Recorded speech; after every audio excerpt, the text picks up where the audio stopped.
श्री गणेशाय नमः। प्रिय बंधुओं, हम यह जो कथा आपको सुना रहे हैं, यह कथा हम अपने मन से बिल्कुल नहीं कह रहे हैं।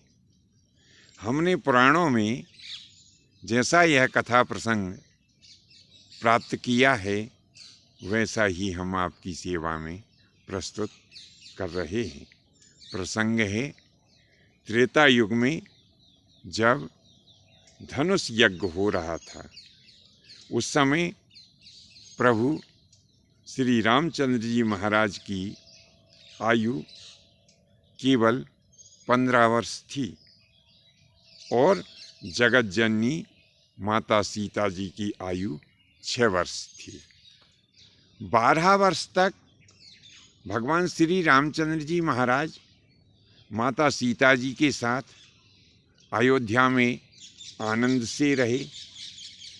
तब राजा दशरथ ने विचार किया कि अब राम को युवराज पद दे देना चाहिए, लेकिन हरि इच्छा से भगवान श्री राम को कैकेयी की जिद के कारण वनवास जाना पड़ा। तो जब प्रभु श्री रामचंद्र जी महाराज वनवास जा रहे थे, उस समय उनकी आयु 27 वर्ष थी और माता जानकी की आयु 18 वर्ष थी। अब सवाल यह उठता है कि इस वर्ष को ही, यानी 27वें वर्ष में ही राजा दशरथ ने प्रभु श्री राम जी को युवराज बनाने का निश्चय क्यों किया? मुनि वशिष्ठ ने इसी समय, यानी इसी काल अवधि में मुहूर्त क्यों निकाला? थोड़ा बहुत आगे पीछे भी निकाल सकते थे। और श्री राम वनगमन के लिए कैकेयी ने भी इसी वर्ष को क्यों चुना? यह सब बड़े विचारणीय प्रश्न हैं। तो चलिए जानते हैं इसी के बारे में विस्तार के साथ में। तो बंधुओं, भारतीय सनातन जीवन पद्धति में अंकों का बड़ा महत्व है। हमारी जीवन पद्धति में 0 से लेकर 9 तक के अंक होते हैं, यानी 0 सहित 10 अंक होते हैं। इन सभी अंकों का अपने आप में एक अलग ही महत्व है। प्रत्येक अंक महत्वपूर्ण है, परंतु इनमें जो 9 का अंक है, यह अंक पूर्णता का प्रतीक माना गया है। यह अंक पूर्णता का प्रतीक तो है ही, साथ में शक्ति का भी प्रतीक है। तो इसी अंक के महत्व को जानते हुए गुरु वशिष्ठ ने और महाराज दशरथ ने 27वें वर्ष की आयु में भगवान श्री रामचंद्र जी महाराज को युवराज पद देने का निश्चय किया। तब गुरु वशिष्ठ ने एक सुंदर सा मुहूर्त निकालकर और राजा दशरथ को दिया कि अब इस मुहूर्त में रामचंद्र जी को हम युवराज पद दे देंगे। ऐसा गुरु वशिष्ठ और राजा दशरथ दोनों के बीच में यह मंत्रणा निश्चित हुई।